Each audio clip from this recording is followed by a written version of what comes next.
Today, I trust that the echo is gone, Tom C. Yvette Avery Herod is in the house. We also have Tom C, Bridge MCP, AVQ. AVQ, how are you doing? We'd like to know the status of your condition. All right, let's hear the status of your condition, AVQ. And it seems to me, AVQ, Mr. Rodnin, that somebody beat you to the punch today. Bridge MCP beat you to the punch. Our two stars, and they're running one after the other. And Bridge MCP came out ahead today. She beat him by the punch, or by the sliver. Anyhow, folks, welcome aboard. We also have Melanie Keelan in from Barcelona, Spain. Anyhow, folks, great to have you here. Great to be here with you all. We are going to have a marvelous show today. We have one that I'm doing with El Senor Perkins. It's a fairly long interview, so I want to get started real quick. Let's see. Alan Weissenberg, former CEO of the Trump Organization, has been sentenced to 5 months behind bars for financial crimes he committed while working there. According to Bridge MCP, he must also pay 1.9 million penalties and back taxes. Amazing. Everybody else going to jail but Trump. Come on, we got to get Trump involved as well. Katie Porter, Congresswoman, is running for the Senate, and the guys are pissed off. How dare she ask for that? Announce that she's running for Senate during the massive floods in California, because probably she wanted to beat the guys to the punch, and she did the right thing. We need to ensure that that this position isn't staged, that this position has all the options for the folks who need to win. And look, who would make a better senator? Who would make a better senator than Katie Porter, one of my political idols? I love that woman. She is so good at telling the story. All right, Bridge, last one says, some won't like this. A new nation, new ideas. A study finds immigrants out-innovate native. A fascinating new working paper. The Economist link patent records to more than 250 million Social Security numbers. With this incredible data set, they are to suss out who among patent holders are immigrants by cross-referencing their year of birth and the year they were assigned their Social Security number. The economists find that between 1990 and 2016, 16% of all U.S. inventors were immigrants. More than that, they find that on the average immigrant is substantially more productive than the average U.S.-born inventor. Immigrant inventors produced almost a quarter of all patents during the period. These patents were disproportionately likely to be cited, a sign that they were valuable to their fields, and seems to have more financial value from the typical native-born patent. The economists also find evidence suggesting that immigrant inventors help native-born inventors become more productive. All in all, the economists estimate that immigrants are responsible for roughly 36% of innovations in America, e-born Americans. Look, that's not surprising, and there's a statistical reason why that you can put that claim out there. And I shouldn't say it's an empirical reason why. And let me give an example. The folks who have the wherewithal to leave any country and reestablish themselves in a new country, in effect, they are, I don't want to call it a cut above. That's not the right terminology, but it shows that they have the wherewithal to get the hell out of a situation that holds them back.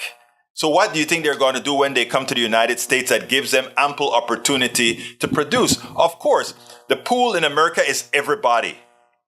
The pool that we're getting from overseas or from another country is the creme de la creme in the aggregate, because these are people who are able to fight their way out into something that they want to do. So it's not by accident that you would see that immigrants do much better with patents and just about everywhere in the aggregate, not on an individual basis, in the aggregate. And the reason why is the population set that becomes immigrants compared to the population set of America at large, they're very distinct. One is forwardly mobile all of the times, and the other one has the whole range. So it's not surprising at all that realization. Michael Rodney says Republicans plan the opening move, dismantle of office congressional ethics, telling they don't want to be investigated for they've done or what to do. This is the end result of pushing the 14th Amendment challenges to seditionists. Egberto, there's only one topic today. What happened to Republican promises about what they were going to do when they got power? Instead of doing anything good for American people, Republicans are, one of the subjects, and that is Social Security. They want to cut Social Security Medicare, but leave military intact. So we'll talk about that as well, but after the long interview. Public citizen, first move by the new House Republican majority, shuttle ethics and accountability. Yes, The Guardian. House Republicans aim to rein in ethics body. Oh, you meant your only main pieces on ethics. I got you now, Radnan. All right, I get it. We'll talk about that a little later. Let's go ahead and get the interview started. But before that, I want to salute everybody, including Eric Hayes, Melanie Keelan, Eric Hayes, and who else did I miss anybody? Alistair Waters. I see somebody saluted you, but I don't see you in here, Alistair. I see somebody's saluting you. Okay, bam, bam, bam, bam. All right, let's go ahead and get the interview started. This is the one that I wanted to return to because somebody mentioned it on my KPFT show. And I said, yes, I interviewed that guy and the interview was solid. Check it out. Welcome to one more edition of Politics Done Right. I'm Egberto Willis, your host. Thank you so kindly for being here with us. We have a great guest today, John Perkins. John Perkins is an author and activist with 10 books on global intrigue, shamanism, and transformation, including his new book, Touching the Jaguar, Shape-Shifting, and the classic Confessions of an Economic Hitman has been it on the New York Times bestseller list for more than 70 weeks, sold over 2 million copies, and are published in 35 languages. Fortune 500, or rather, as a chief economist at a major consulting firm, he advised the World Bank, United Nations, Fortune 500 corporations, U.S. and other governments. He regularly speaks at universities, economic forums, and shamanic gatherings around the world, and is a founder and board member of the nonprofit organizations, the Pachamama Alliance and Dream Change. John Perkins, welcome to Politics Done Right. How are you doing today? I'm doing great, Egberto. Thank you very much. It's wonderful to be here with you. Hey, look, let me tell you, it's great having you. Before I interviewed you, I listened to a whole lot of your work. And in watching what you had to say, I mean, I know the people at Politics Done Right are going to love you.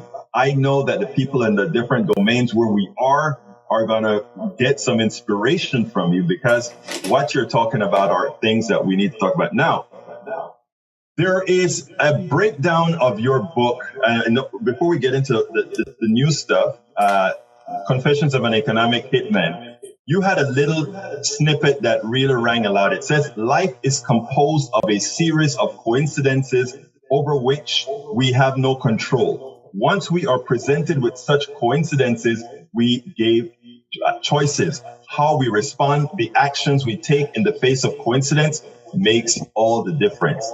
COVID-19 has changed everything. What can we get out of that coincidence? Yeah, well, that is. Egberto, before we get started, I just want to show you that I'm surrounded by jaguars. Oh, wow. Yeah, she's actually a little American kid, but she looks a lot like a baby jaguar. The reason I bring it up is because you may hear meow once in a while, and that's her. She's only 8 weeks old. Perfect. Very, very curious. So this coincidence that's hit us of the COVID-19, and also all that's going on around police brutality, white privilege, racial discrimination, all of this is going on. How do we deal with these things? Yes, this is our fate in a way. These are coincidences, but they're not coincidences. They're happening to us for a reason. And I like to remember a story, a true story, a woman high in the Andes Mountains of Ecuador, Quechua-speaking woman named Maria Juana. What a great name, huh? Maria Juana. Maria Juana.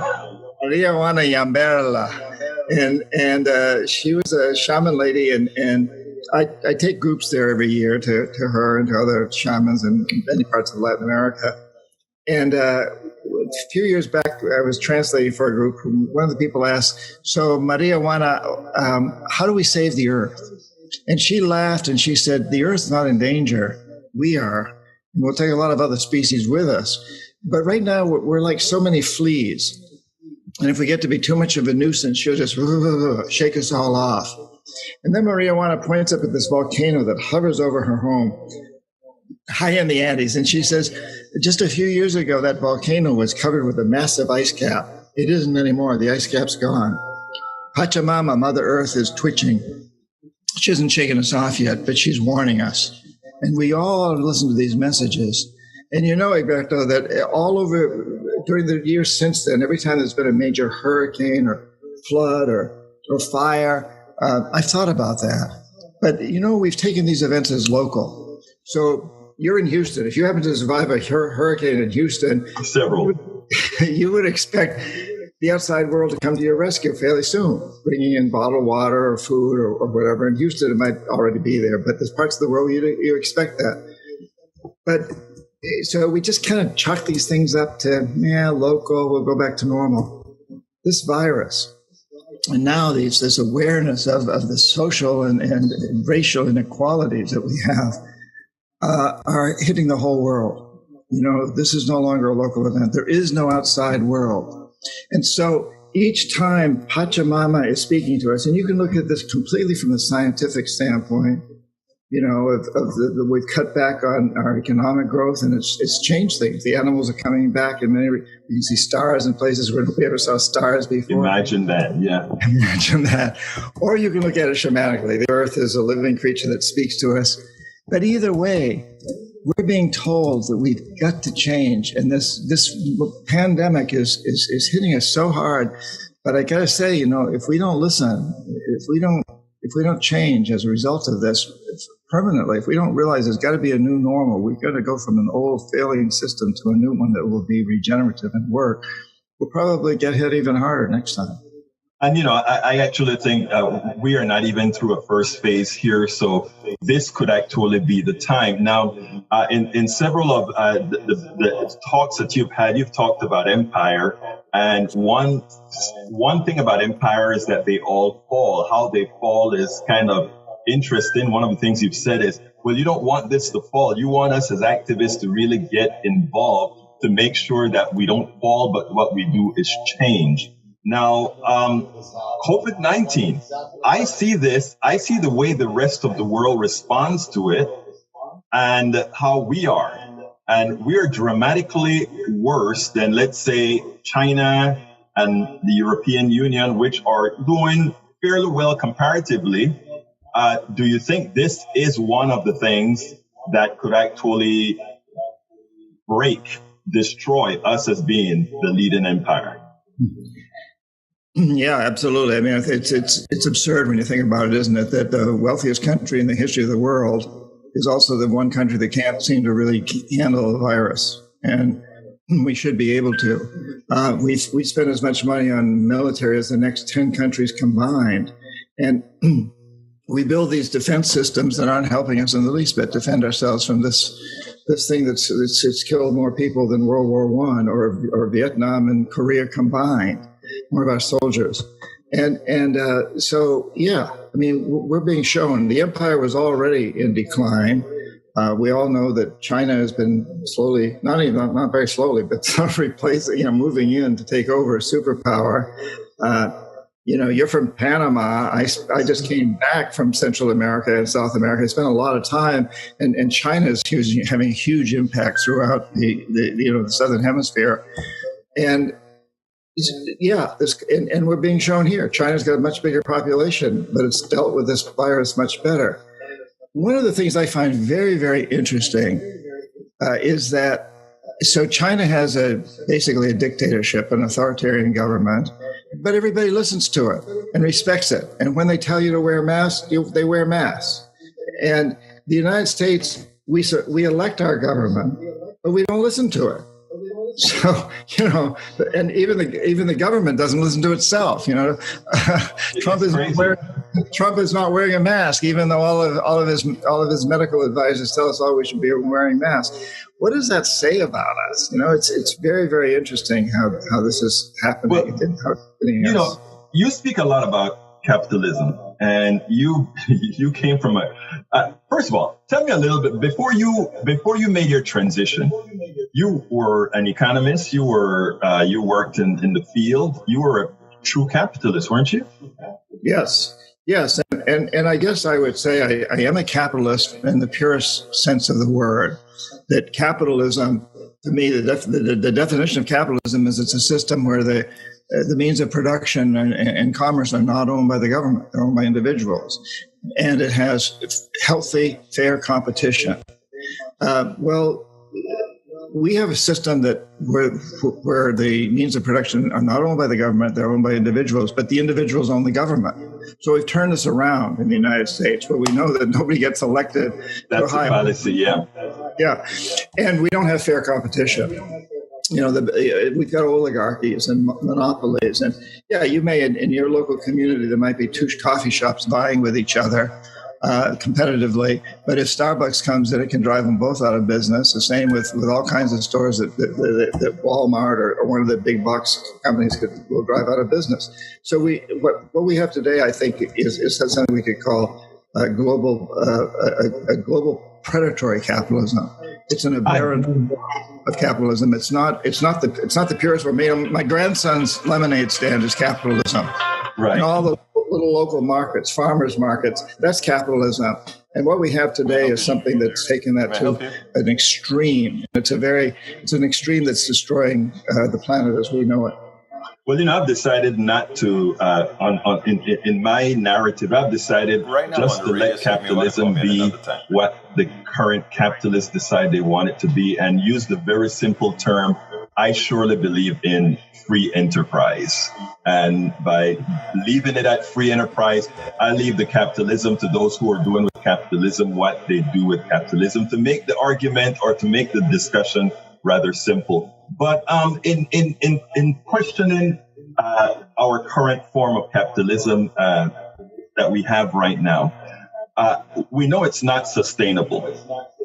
How do we migrate? How do we migrate to what we should have? And what do you call what we should have, based on sustainability and everything else? Yeah, so the book, Touching the Jaguar, Transforming Fear into Action to Change Your Life in the World, is totally based, the main theme is that our reality is molded by our perceptions. And so, you've got this perception behind you of a world that's on fire and it's an ocean that's on fire. And that's a perception of what can happen. But let's not let it happen. But let's be on fire spiritually and intellectually to turn this thing around. What we have today is an economic system that a lot of economists are referring to as a death economy. It's more than economic, it's a governmental social economic system. And it's based on one perception. And that perception is that the only goal of business should be to maximize short-term profits, essentially for a few wealthy individuals. Milton Friedman. Yeah, that's right. Milton Friedman, 1976, won the Nobel Prize and said that the only responsibility is to maximize short-term profits, regardless of the social and environmental costs. And that's created this system that gives CEOs the right, even the mandate, to do whatever they think is necessary to maximize short-term profits. And that includes destroying long-term resources upon which their very business depends. It includes destroying the environment. It includes exploiting people. It includes racism. It includes corrupting politicians, and now you can corrupt politicians legally. Campaign financing and so forth is legal, but that's a form of corruption. There's no question about it. It's from the strictest, from the deepest sense of Citizens United McCutcheon. Yeah. So we've created this perception. We've used this perception of maximizing profits to create an economic system that today is failing us. But all we have to do is change our perception and turn it around to the goal of business is to maximize long-term benefits for people and nature. That we pay investors a decent rate of return to pay people to clean up the environment, to rejuvenate destroyed resources, rejuvenate devastated environments, and to create new technologies, to recycle, to create technologies that use wind and solar much more efficiently even than we are today, that that create energy from air and so on and so forth. There's such an amazing opportunity here for us to create what we can call a life economy, an economic system that is itself regenerative and is itself a renewable resource. All we have to do is change our perception so that the Time Magazine's Person of the Year becomes you, or becomes whoever is taking a leadership role in transforming the death economy to a life economy. And, it's a simple change of perception. Now, a simple change of perception that requires work, yes. But the starting point is to change our definition of what it means to be successful human beings on this planet.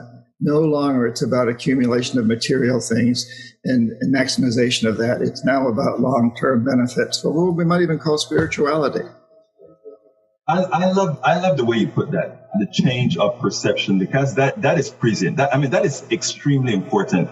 I have interviewed real capitalists, and sorry for not calling you a real capitalist, but I've interviewed real capitalists, and we've been on panels before. And when I proposed certain types of policies, they would say things like, well, how would that affect business?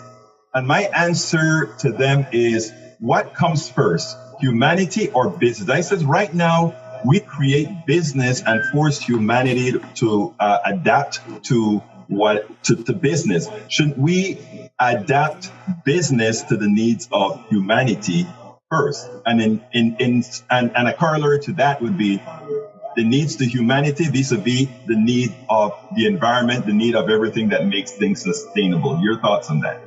Well, I totally agree with you. There's no question about it. The question is, how do we make that happen? And I have to say that I speak at a lot of big economic forums. I was recently speaking at 12,000 people there in St. Petersburg, Russia, including President Putin and Secretary General of the United Nations, Gutierrez, and others. And, in these conferences, I meet with CEOs and people in high positions afterwards. There are all kinds of people from the United States, big corporations at these meetings. And over a glass of wine and cheese at the reception, we have a talk, and they'll say, I like your ideas and I want my company to be very green. I have children, I have grandchildren. But I know that if in the process of being green, I lose 0.5% of market share, I'll be fired. My main investors will fire me and replace me with someone who only cares about market share. That's a dilemma that these people are in, regardless of what their beliefs are.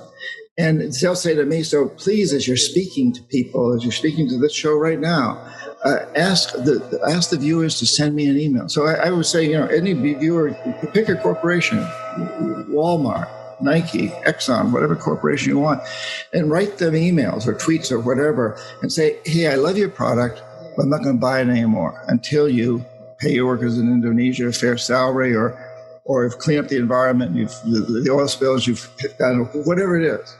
And send it to them, and send it to all your social networking circles, and ask them to send it to the company, and ask them to send it to all their social networking circles. And when executives have enough of these, they can go to their top investors and say, "Hey, we got to listen to these things. There's 100,000 of these. These come from our customers. We've got to listen to them." And so I'm not trying to excuse executives. And there are obviously some that are sociopaths, but they also have to listen to their customers. But I am saying that, they're ruled by Wall Street. They're ruled by the investors, and they know that. And these guys are vulnerable. We, the people, the consumers, the employees, and the investors, us, we have to make these changes happen. John, in listening to you and listening to your narrative, there's a certain dichotomy. I hear you are an environmentalist. You want sustainability. You want all these things. But I still see you very vested, and tell me if I'm wrong, very vested within the corporate structure, as if, let's say, the policy of, let's say, stocks, where there are shareholders, corporations, leading down in sort of a hierarchical manner towards then employees and otherwise. Do I understand that right? Or? Well, yeah, I think it's fair to say I'm an idealist, maybe a visionary, and that I see how it takes perception. First, it comes the perceptual change, and then you have to touch the jaguar that keeps you from realizing the perception. And in this case, the big jaguar is the corporations. The corporations control the world right now, truly. I mean, Absolutely, yeah. And so it doesn't do any good to say, let's get rid of corporations, because I don't see that happening, not in my lifetime. Maybe it'll happen in your lifetime, but maybe it'll happen in my grandson's lifetime. But right now, it's what we're dealing with. This is the power structure. And there's a way to get in there and change the power structure. And we, the people, have the power to do that if we just come together to do it. It's about changing perception. That's a great clarification, because my theory. First of all, I get exactly what you're saying. I think that is how those people who are voting for Biden, let's say me inclusive, would be looking for a change, not getting the particular change that we want, but it is, and I don't want to call incremental change because I've written against incremental change, but getting the necessary step to move to the change that we actually want. So my concern is, with all the things that we want, I cannot see a system in which there are investors of the type that we have today, shareholders of the type that we have today, where people's values and people's needs would take precedence over profits. I don't know if that is possible. Tell me. I totally believe it is possible. If I didn't, I wouldn't be on the show with you. I wouldn't be writing things. I'd just go out and, I wouldn't do that. No. I think you misunderstood my question. What I'm saying is, I think we have to change the modus operandi if we are to really get to a type of system where humanity comes first. Yes. And I think we've been on that path even before the virus hit us. I think, B corporations, benefit corporations. Yes. My publisher was the first publisher to become a B corporation and then a benefit corporation. Conscious capitalism, the Green New Deal. The fact that last August, 192 of the most powerful executives in the world came together at the Business Roundtable, and they made a statement that basically supported the life economy. They said we no longer can focus on maximizing short-term profits. We can't do that any longer. We've got to move into a system that takes better care of our employees and our customers and our supply chains and the environment. They said this. Now, they said this. That's a perception change that they're already going through. But now we, the people, have to take the action to make sure that they adhere to that. I'm reminded of Franklin Roosevelt at the end of World War II. He was meeting with the top executives of the auto industry's labor unions. At the end of the meeting, he's shaking hands with them as they're all leaving the Oval Office. And he says, I think you guys now understand that I'm on your side. I want to do what you want me to do. You got to go out there now and get your rank and file to force me to do it, because that's the only way I can deal with Congress and the big corporations. You've got to push. And I think that's where we are now, is I think many of these executives understand it. Those sociopaths who don't understand it. What they do understand is success. And if we define success as short-term maximization of profit, that's what they'll go for. That's what they are going for. But if we turn that around, and Time Magazine and Fortune Magazine, all these people, if we start honoring the executives and the politicians and the media people who are moving toward a life economy, then the sociopaths, if that's the route to success, to fame and fortune, however they define it, they will get on the bandwagon. So we, the people, have to push this thing. We're talking about true democracy here globally. That isn't unlike, I got stopped by an officer, and it was one of those driving while black issues. And I got stopped by this officer, and this officer, after stopping me and having a conversation, he turned out to be very, very nice. And I was going to the radio station where I was doing my show. And I went back to, well, after he stopped me and he just gave me a warning, no tickets or whatever. He shouldn't have stopped me in the first place. But I went back just because of the dialogue that we had. And I said, hey, you know what? Let's take a picture together, because this was something that turned out pretty good to me. And then I went to the radio station. I talked about it, wrote a blog about it. And then this guy got a commendation after I wrote the blog, and it went viral. But I got hell from the left. That is what he was supposed to do in the first place. And I said, well, maybe if we start rewarding people for doing good things, they will start to do good things. They would like the feeling of doing good things and do it. So I guess that is similar to what you're saying. Absolutely. Yeah, I love that story. And it I know you don't mean it to in any way smooth over the terrible brutality that's also been going on. No, not at all. Not at all. No, I know that. And they're, you know, I mean, the good cops are in very difficult positions too.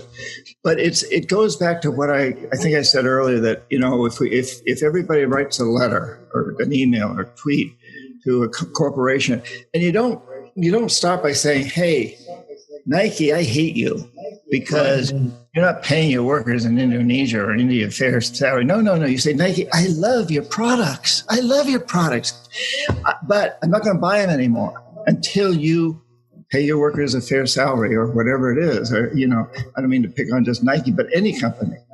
And I think that's the way people respond much more strongly to positive actions like what you expressed there.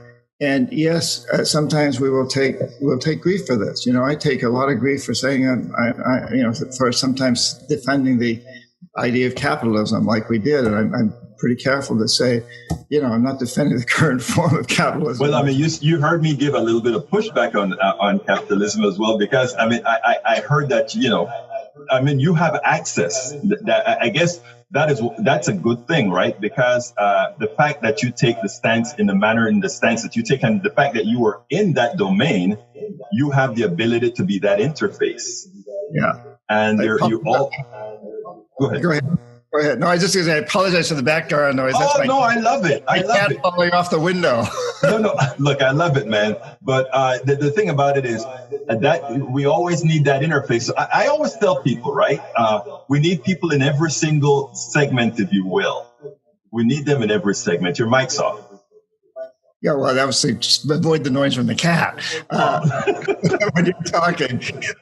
Yeah, you know, I think we need to look at this as a win-win, and that's why I think we really need to bring these corporations around. Ultimately, it'd be great to get rid of the monopolies and the oligarchies. You know, there's no question about it. I'd like to see all of that end. Well, I mean, you've spoken about the corporatocracy. I've seen things where you've actually. And that's why I said in the first place that you are sort of a dichotomy, but in speaking to you, it's the kind of dichotomy we need.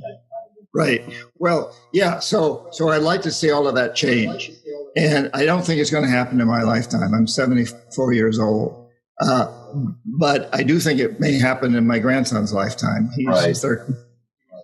In the meantime, we need to do everything we can to move into this new perception of maximizing long-term benefits. So listen to this. So think of it this way.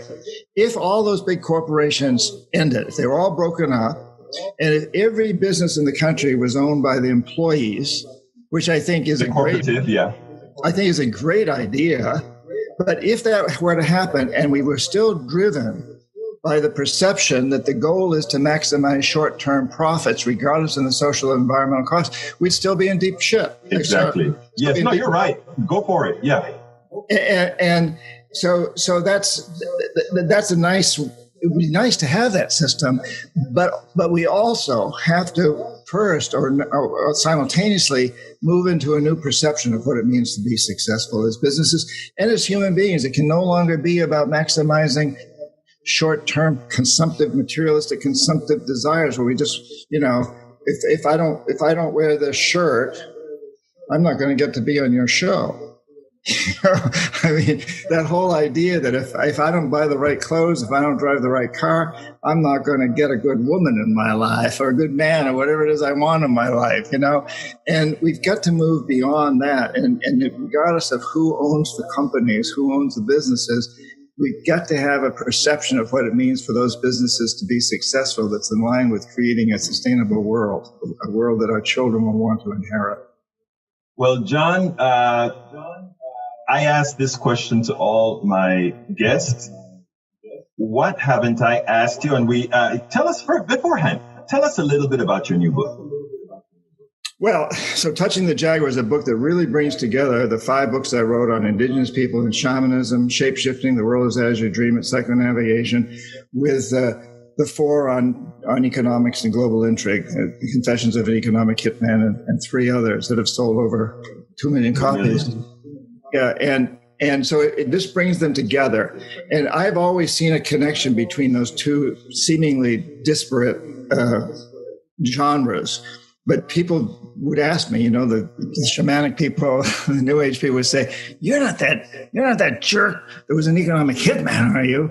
And the business people would say, "Well, you're not that woo-woo person, are you, that wrote those books on shamanism?"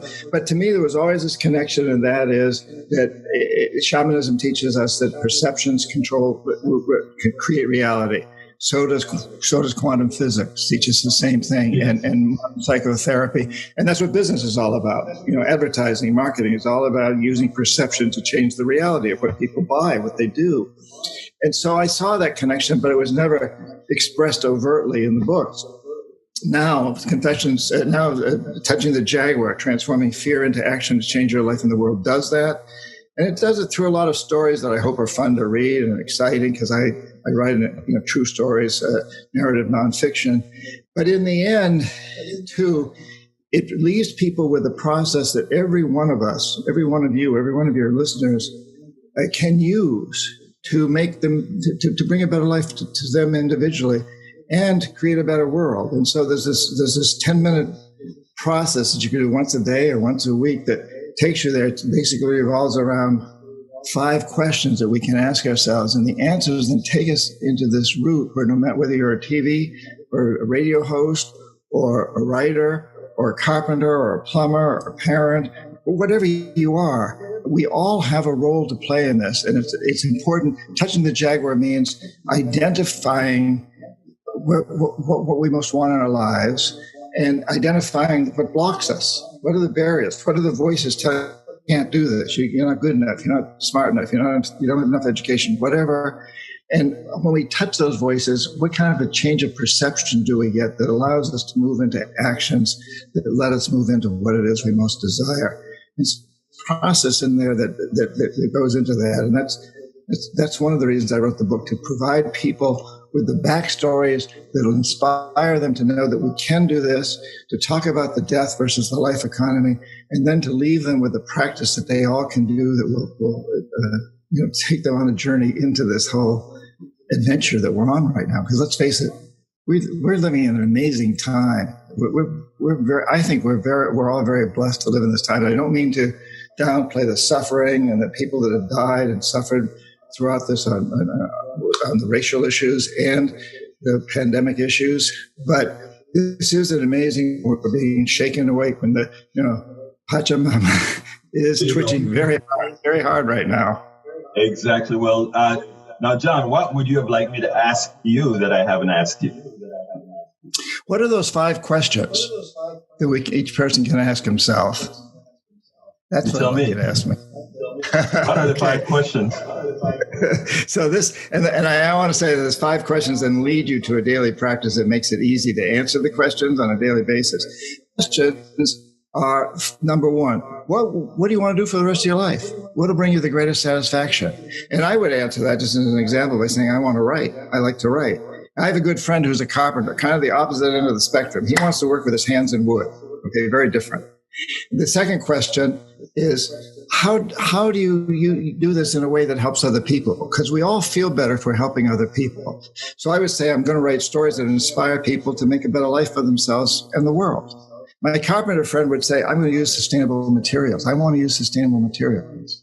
The third question is, What's holding you back? What are the barriers? What are the jaguars that are keeping you from doing this? As a writer, I might say, I don't have enough time in my day to write every day. And the carpenter might say, well, my customers don't want to spend more money on sustainable materials. And so the fourth question is, when you touch that jaguar, how does it change your perception? As a writer, I'd say, well, I can get up half an hour earlier in the morning, or I can watch an hour less of television every night and create time for me to write. My carpenter friend touches the jaguar says, just tell your customers that this additional price in sustainable materials is not a cost. It's an investment. They're investing in their future and their children's future.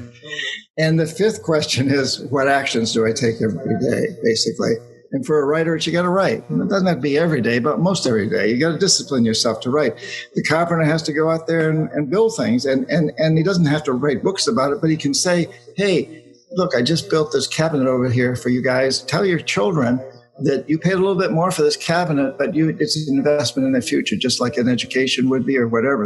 You've invested in their future by building a cabinet with sustainable materials. So every one of us, doesn't matter if you're a carpenter, writer, a plumber, a teacher, whatever you are, every one of us can apply these. And every day, frequently, those last three questions, what's holding me back? How do I change my perceptions? What actions do I take? Those will change. So I overcome, I'm now watching an hour less of television and I'm writing. The next jaguar touches, what am I going to write about? I want to write about the coronavirus. I don't know enough about the coronavirus. So I touch the jaguar and it says, well, learn a little bit and then write from your heart. So every day we'll confront more of these things, but each time we overcome them, each time we touch that jaguar, it gives us energy. It takes us to a new level of consciousness and a deeper satisfaction with ourselves and our lives. So it's this amazing process that we can all go through to bring us better lives individually. What can you do to change your life and the world? And we're impacting other people all the time. Whatever we do, we're all teachers. Every day we're impacting other people by our words and our actions. John Perkins, let me tell you, I am on my third book, but I already started number 3, number 4, and number 5, and you just gave me the inspiration to take a few more minutes of the day to try to get them to hell finished. So, John Perkins, author and activist, 10 books, his new book, Touching the Jaguar. You'll have a link to it in the blog post. We'll talk about it on the show as well. John Perkins, thank you so kindly for being on Politics Done Right. My pleasure. It's so great to be with you. Thank you for what you do. I love what you're doing and keep doing it. I'm Egberto Willies. All right, folks, I hope you enjoyed that. I really enjoyed doing that interview as well. And yes, he got to the 5 questions that you remember what I always say, what should I have asked you that I didn't ask? Well, I didn't even have to do that. We got the 5 questions in his book. Anyhow, beforehand, I've got another video I want to show you real quickly. I don't only complain about when the news media do bad things, I also give credit where credit is due. And yesterday, as I was watching Channel 13, it was like, oh my God, that is how you do it. Check this out. We'll take it on the other side. All right, folks, I don't only report the bad things that the mainstream media does or do. I also report when they do a very good thing. Remember, news is a very important thing and it must be told in the proper context. Else, bad decisions, including bad policy from government, will actually get affected. So when I saw this today on Channel 13 in Houston, Texas, I was like, that is how you do it. You report the reality and you report it in the proper context. And this is exactly what they did at ABC 13. I want you to listen to this and then we'll take it on the other side.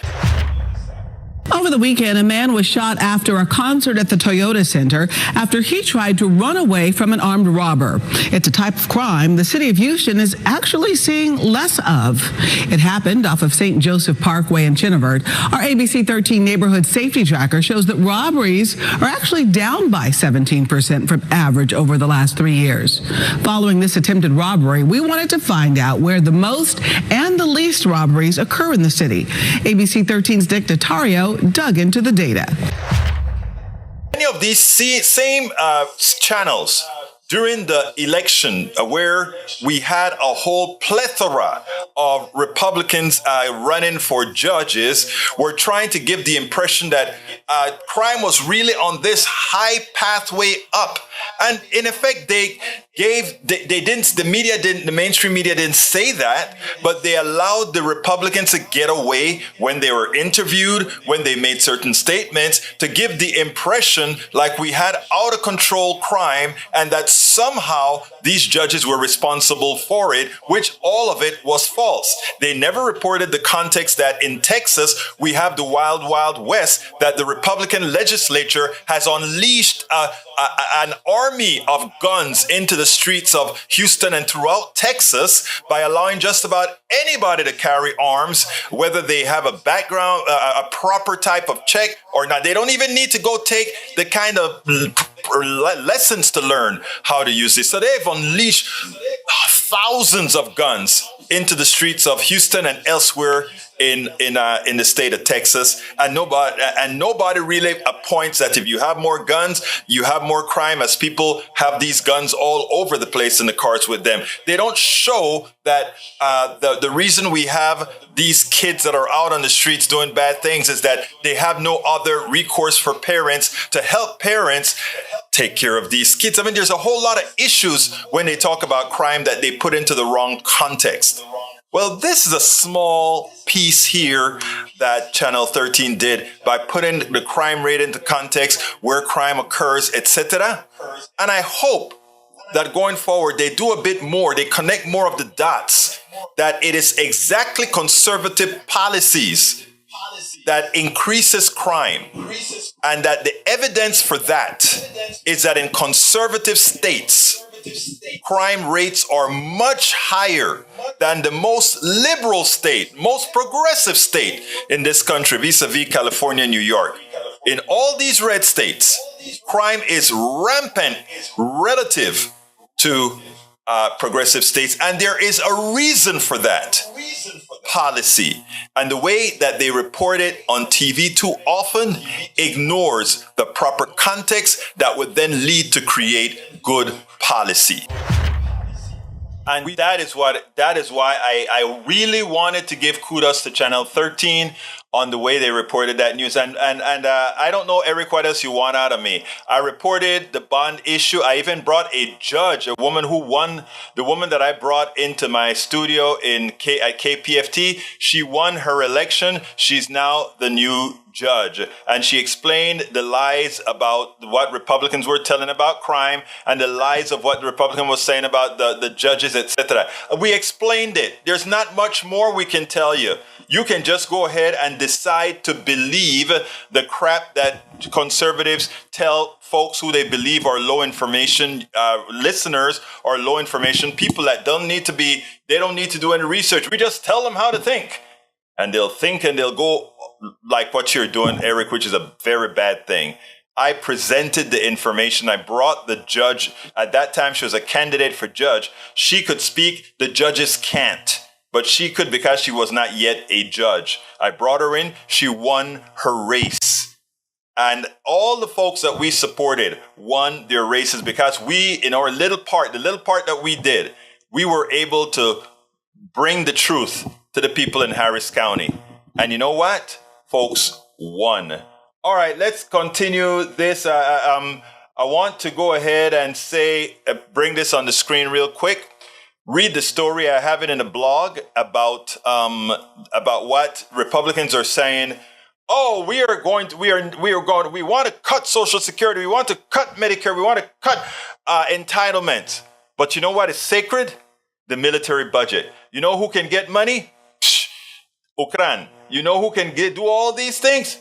All of these particular things that require sending our monies to the defense industrial complex. Oh, they'll be fine. They will be fine. Oh, come on, that is funny. I went ahead and played with Skype today, and that was a mistake because it somehow got loaded. There we go. I got that out of the way.